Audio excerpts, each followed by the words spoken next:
Welcome to MAP, the bi-weekly market access podcast hosted by me, Dr. Stefan Walzer.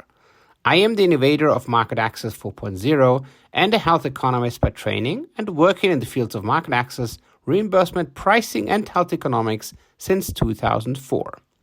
Discover Market Access 4.0 and unveil the future with our innovative solutions. Max Insights, our fast and easy AI-based reimbursement planning platform. Dobo, our new revolutionizing way of creating reimbursement dossiers across the globe with the first and only dossier writing AI bot. Cubo, our new AI-based objection handling platform. And Waffle, train with Waffle's virtual reality genius in an immersive environment and with an AI-based counterpart. We are Market Access 4.0, so check out our website marketaccess4-0.com. And now let's dive into the current discussions, processes, and trends in market access across the globe. What does happen when the negotiations within the AMNOG process fail? This is a core question, not only from a strategic perspective from the industry side, but quite clearly also, obviously from strategic, but even more operational side from the payer's perspective. Why could that happen? Quite clearly, as we have already heard in different episodes of that podcast, is that within the AMNOG price negotiations, it's not only that the price is being negotiated, but also a couple of other terms within a contract. So that might be potentially the length of the contract, the practice exemptions, the Praxisbesonderheit, for example, but also a couple of other things which might then be ending up in the potential arbitration board. Keeping in mind that the second part of the AMNOG process is being dedicated to the pure negotiation. Normally it's being said the price negotiation, and ultimately the price is the core component of that negotiation.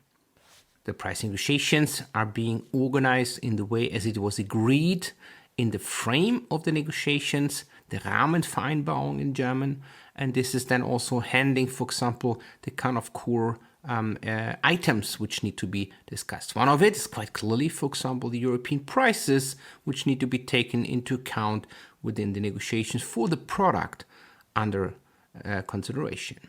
Additionally, quite clearly, the head association of the statutory health insurance funds are inviting the industry. Inviting is probably a good word. It's rather said that they schedule the 4 rounds ready within the calendar. Each of those rounds is being held for 4 hours. And this is the kind of rule which is then being, applied for those 6 months. Within those 6 months, both parties need to agree on a contract, so meaning on the price and everything around that. I can only maybe refer the listeners to the episode with Bibiane Schulte-Bosse, with a lawyer who was then as well explaining the other components of the contract, which is not part of the episode today. So what is then happening if maybe one or the other party is not agreeing to core components, items of the contract? Both parties can call up the so-called arbitration board, which is then happening and dealing with that case for another 3 months. So after the 12 months period, this is quite clear, quite important, because then also the free pricing is no more applicable. Keep that as well in mind. We are now at the end of 2021, and we know that the new government, which might be in place in the next couple of days, might also change those rules for the free pricing. But independent of that, the 12 months period for the AMNOG process, then plus the 3 months for the arbitration board, will still hold true. So what is being negotiated within the arbitration board? We have analyzed as well the different, a bit above 50 arbitration board decisions, close to 60 in the meantime actually, from the beginning of the AMNOG until 2021, so roughly for 10 years. And the different kind of themes were quite clearly, a lot of times it was actually quite clearly the price, but it's also important to mention that a lot of times, and that makes also sense from a strategic perspective, it's not only one item which is then being brought to the arbitration board. The practice exemption, I've already mentioned a couple of minutes ago, was also a lot of times part of that negotiation case. And it's also the kind of question when the new price after the negotiations is effective, needs to be effective. That's quite interesting as well. Then it was around the volumes, it was around the contract termination, the contract length, and also around the so-called Herstellerabschläge, which is then the proportion which the industry needs to be basically paying back into the system. So how does that really look like, right? I mean, if we analyze all of those close to 60 arbitration board decisions, I mean, one could say from an outside perspective, it's probably quite clear that, let's say, the payer side might win, in quotes please, most of the cases. But this is actually not true. I mean, it really depends which kind of case we have. I mean, there are a lot of different kind of decisions in there where I think sometimes, let's say, the industry got the case because they have just had the, let's say, the kind of better argument in front of them. But also we have seen the opposite, that, for example, the payer side has basically won the kind of case for the different kind of items. Also important, I mean, we have analyzed here as well the different individual items and have just seen where on those aspects the different parties have gained maybe the benefit or not. But it's also keeping in mind that quite clearly the arbitration board is not deciding on every individual item per se, but they're obviously deciding on the overall case for the drug. So this is also something important to keep in mind. I think let's just see, very important, how that arbitration board is really working. I mean, core question still remains, and this is and was also part of a lot of scientific analysis so far, whether there is maybe an algorithm how the arbitration board is coming up with, especially the price, which then needs to be suggested by the arbitration board.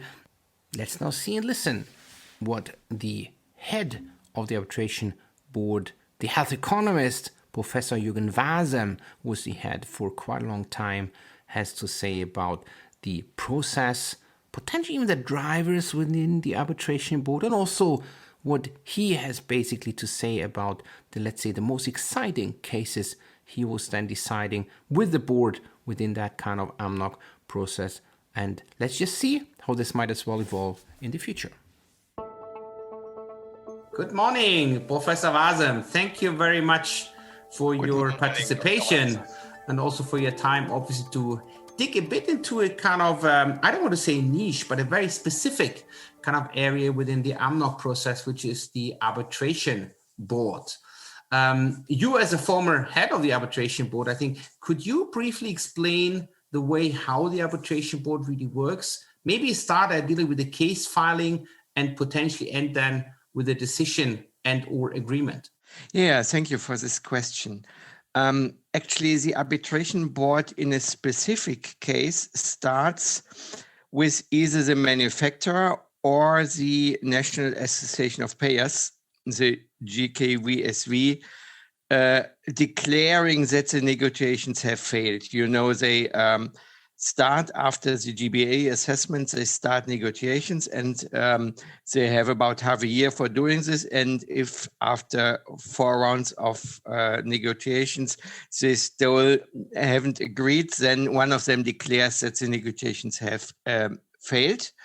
And then both sides by the arbitration board are requested to submit their detailed application.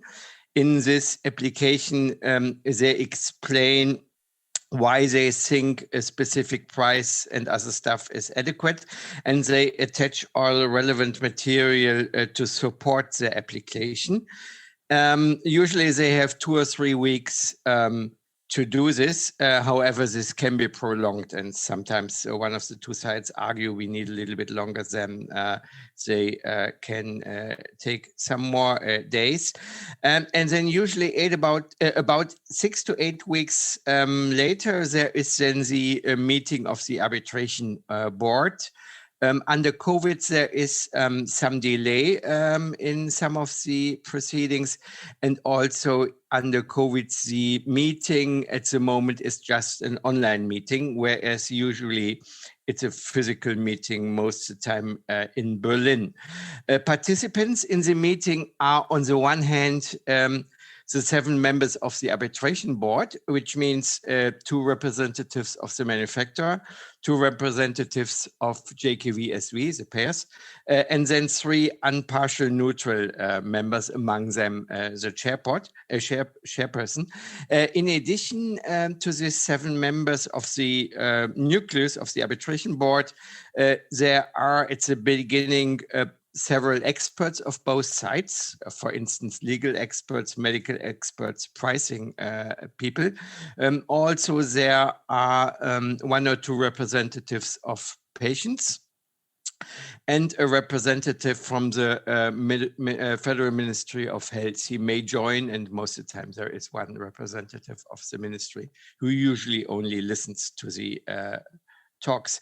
The meeting actually is ideally split in 5 parts. It's not always the same, but that's the general structure. In part 1, both sides give PowerPoint presentations with their key points of their applications. So they present their applications. In part 2, these applications are discussed, which primarily means that the impartial members of the board raise questions to both sides. And we take sufficient time so that all things which are worth to be discussed are discussed there. In part 3, then the impartial members discuss among themselves internally. So they go into a room for themselves and try to figure out where they are after they have heard the applications and the discussions. And then they also have discussions with both sides separately. These are kind of informal talks where they try to find out where a solution may be, and then they develop a decision. In part 4, then, the 7 members of the arbitration board come together without the other people and discuss until they've come to a decision. And then in part 5, this decision is communicated to all the other participants. There is, of course, some variation, especially between these informal talks and the meeting of the board. Again, this is varying, but that's the general structure. Okay, very interesting. I think it shows already as well, I mean, how the whole kind of, let's say, process also works within the arbitration board / decision making. I mean, a lot of people also, when I speak to different market access responsibles, think that the arbitration board is only focusing on the price and the pricing of drugs. This is obviously not true. Could you give an overview which other topics are also being discussed? Well, with regard to specific drugs, I think it's fair to say that the price usually is in the focus, but often there are other issues also discussed. For instance, the duration of the contract. The law says the contract duration is a minimum 12 months, but it can be longer. And that's often a point of discussion. Usually the manufacturer wants a relatively long duration and the payers want it the other way around, but that can differ. Then one other thing is the volume of sales of the drug. Usually there is a regulation in the contract that when a certain volume has been passed, a certain threshold has been passed, that either the contract can be terminated or that there will be a reduction of price or whatever. And that's also often controversial. Also, there is sometimes no agreement on the duties of both sides.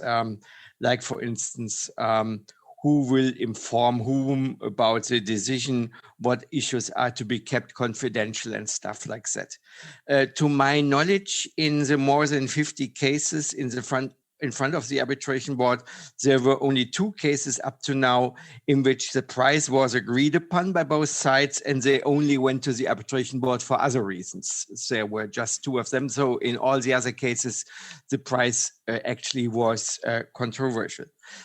What I discussed up to now were decisions of specific drugs, and that's, of course, in the focus of the arbitration board. I should also mention, however, that the board does not only decide on cases for specific drugs, but also on those parts of the framework agreement between the associations of the industry and the National Association of Payers, which remained controversial. You know, the law says that both sides, the National Association of Payers and the National Associations of the Industry, have to come to a framework agreement, which is framing the price negotiations.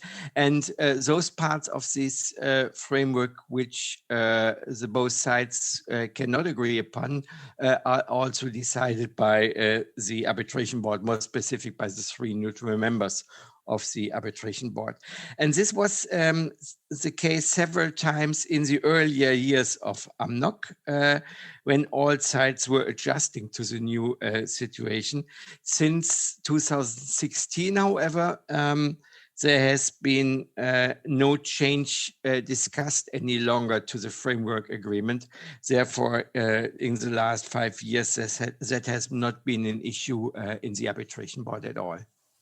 Yeah, I think that was also very good. I think side note, I think with the kind of frame of the whole kind of negotiation, well done. I mean, you have also said that I think obviously the pricing is one of the main drivers also to maybe call up the arbitration board. I mean, when following also the scientific kind of literature, but also discussions, there were always trials to estimate which kind of formula equation the arbitration board maybe uses as well for the price suggestions. Nobody really found a significant driver. I mean, as you have the knowledge from inside, what would you say are the drivers for the arbitration board, especially maybe now focusing on the pricing? The law and the framework agreement identify as relevant drivers the result of the benefit evaluation by GBA, the price of comparable drugs in this indication, the net price of the drug in other European countries. That are the 3 things primarily mentioned. And also the law mentions the budget impact and allows for price volume agreements. But actually there is really nothing like an algorithm. Therefore, those who try to find a formulary actually must fail. It is really like the AMNOG law says. I want to quote the law. It says, the arbitration board decides under free appraisal of all circumstances of the individual case. It considers the peculiarities of the specific therapeutic area. And actually that's really true. You cannot predict because there are so many peculiarities and specificities that I really think it's almost impossible to predict. I mean, that's also true, I think, for the price with which the manufacturer starts when he launches in Germany. I mean, if you look, for instance, for orphan drugs, you see that drugs start with totally different prices, although you may think the number of patients is similar, the therapeutic area is not so totally different, the medical need is comparable, and still one of them may start with annual costs of 50,000, the other one with 250,000, and the third one maybe even with 500,000. Therefore, this already makes clear that there are so many specificities that it's really hard to come to any general conclusion. Sorry for that. Yeah, no, I mean, I think you explained exactly, I think, why this is really difficult. I mean, it also shows why maybe also the pricing general might be maybe also seen a bit of an art, right? Just to see where might be the right price. I mean, that's always the big kind of question, obviously, from all of the sides involved. I mean, you mentioned anyhow, I mean, quite clearly out of the law as well, what the main drivers are. And I mean, some of what you mentioned is also obviously the added benefit and also the, let's say, pricing baskets out of the countries, which have also been mentioned in the law. I mean, when I think now about an orphan drug, where we obviously don't have a comparator, or in most of the cases, no comparator as well available, we basically only fall back to the added benefit granted by the GBA and then the prices from other countries, which should be taken into account. Do you agree from an arbitration board perspective? And what if there are no prices available in the countries of interest? Well, that is actually sometimes the case, that there are almost no prices available, which is a result of the fact that many manufacturers still launch very early in Germany. And even if prices are available, that's always a question, what prices are there? What prices are these? I mean, in my view, in some countries, there the manufacturer launches with prices which are only for the self-payer market, and they are totally irrelevant for the prices which finally the national health system may pay. And these prices are only of limited value because we want to set a price which is paid by our social health insurance system in Germany. And it's true, in fact, if these prices are not available, you are left with the size of the additional benefit. One thing which usually is relevant in view of the arbitration board is, what is our feeling how strong really patients profit from this drug? I mentioned already that among the members in this board meeting are the patient representatives. I always ask them to explain what patients feel and think about this drug. Although this is then, of course, no strong evidence, it gives us a feeling how valuable this drug might be. Another item is the price level in the indication. This may play even a role if there is no drug with exactly the same label. I mean, there are some orphans which really are the first in the indication at all, then this doesn't exist. But sometimes we do have, and that's not so seldom, we do have orphan drugs. However, in this indication field, there is already some treatment available. That's also some type of benchmark which one may use. But it really comes down again to, there is no clear rule how to merge these pieces of information together. And therefore, this makes it in a certain way unpredictable. Exactly. I think it shows already as well the difficulty, I think, also the arbitration board has, right? I mean, not only in those cases, but clearly, I think, especially in those orphan drug areas. Yes, I agree with you. I think before I became the chairperson of the arbitration board, I gave public interviews where I said, I think we need a general discussion in society on the willingness to pay for added benefit. And in a certain way, I think this is really true. I mean, these three impartial persons, they have some legitimacy because they were appointed by both sides, by the payers and by the industry. But still, I mean, it's a very weak democratic legitimation. And especially if there is a threat that a drug may be withdrawn from the German market, I sometimes would have wished I would be more safe on what I was doing really is backed by some support of the society that we really define the willingness to pay in an adequate way. Yeah, exactly. I mean, which leads us a bit into the direction, right? I mean, where also the UK is already probably a long time, right? I mean, they basically have the willingness to pay per quality, but at the end of the day, it would also lead maybe into the willingness to pay for an additional life share. Just out of feeling, I mean, I always thought that this might be maybe difficult given our history in Germany. Would you agree with that? Yeah, I mean, we had a regulation that we should have a cost effectiveness study. This was put into place in a law which came into effect in 2008. And then we had a long methodological discussion on how we should do it. IQWiG developed its approach of a cost efficiency frontier. And basically then in 2010, this was abolished again. And there were several reasons. And one of them was that there was a feeling, if we do really cost effectiveness and would have a harsh threshold, that would mean that we would do some certain rationing, because then drugs which were over the threshold would have not been in the bundle of social health insurance. And there was a feeling really that in our history, especially because of the Nazi regime, we actually cannot dare to exclude drugs which may save life, and then this was replaced again. But on the other hand, of course, we do not have unlimited resources, and we have to do some limitation of how we spend our budgets in healthcare anyway. I mean, if we see what's all in the pipelines of the industry, and if we see that our society is aging during the next 25 years dramatically, therefore, which will need to more expenditures anyway, I think we need some guidance how to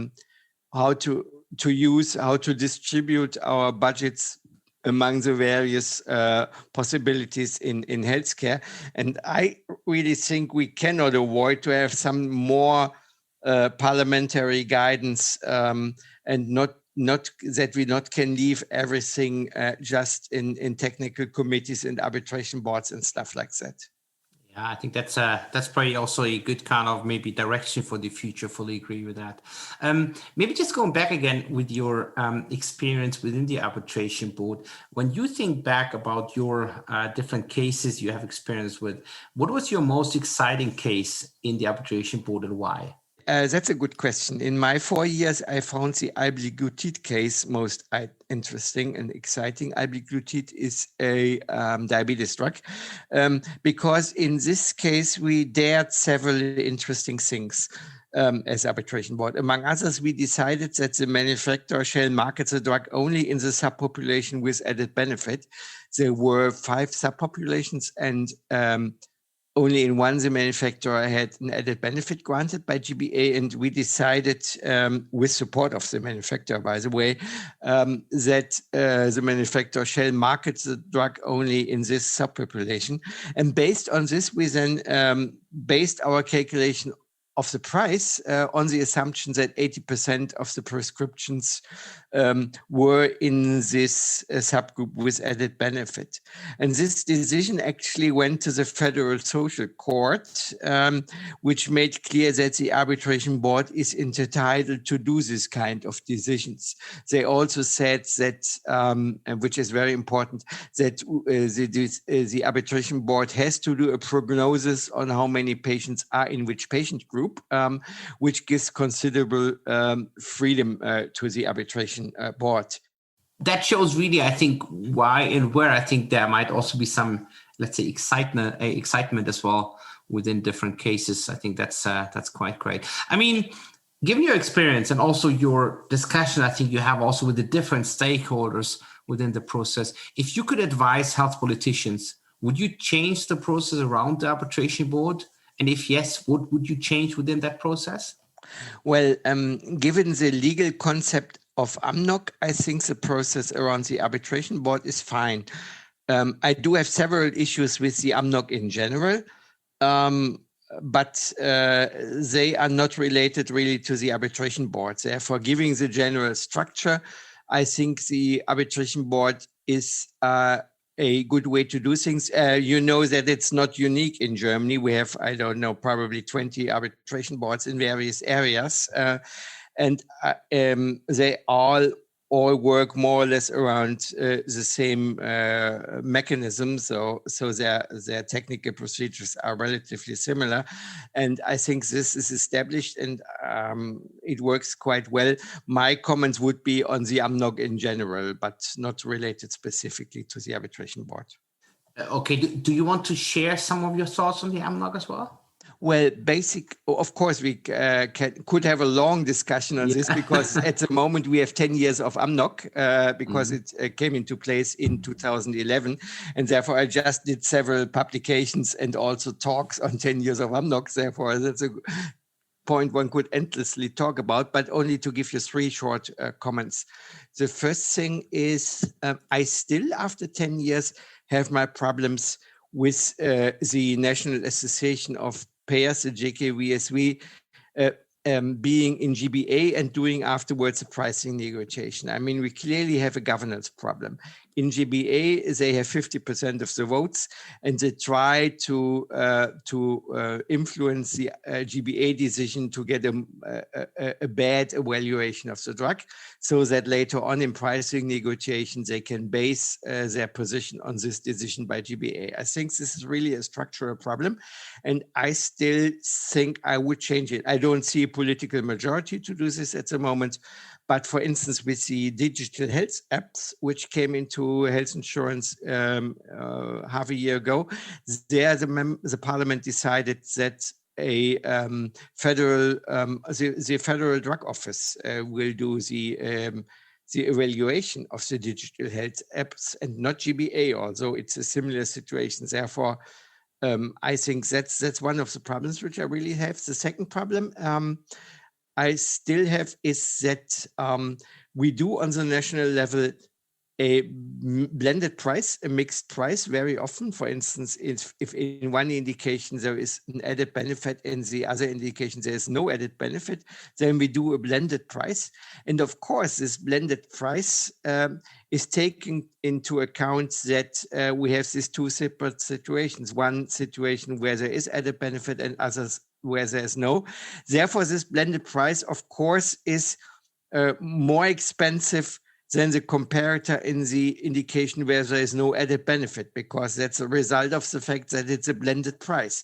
And then on the regional level, the payers and the physicians talk to the physicians. You should not prescribe the drug in the indication where there is no added benefit, because there are cheaper alternatives available.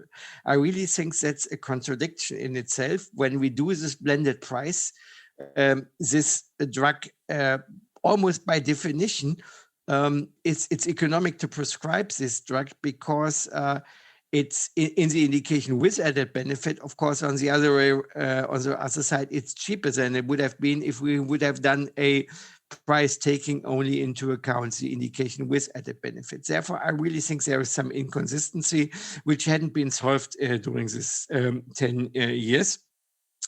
My third point is a relatively new one. We talked already in an earlier question by you on cost effectiveness studies.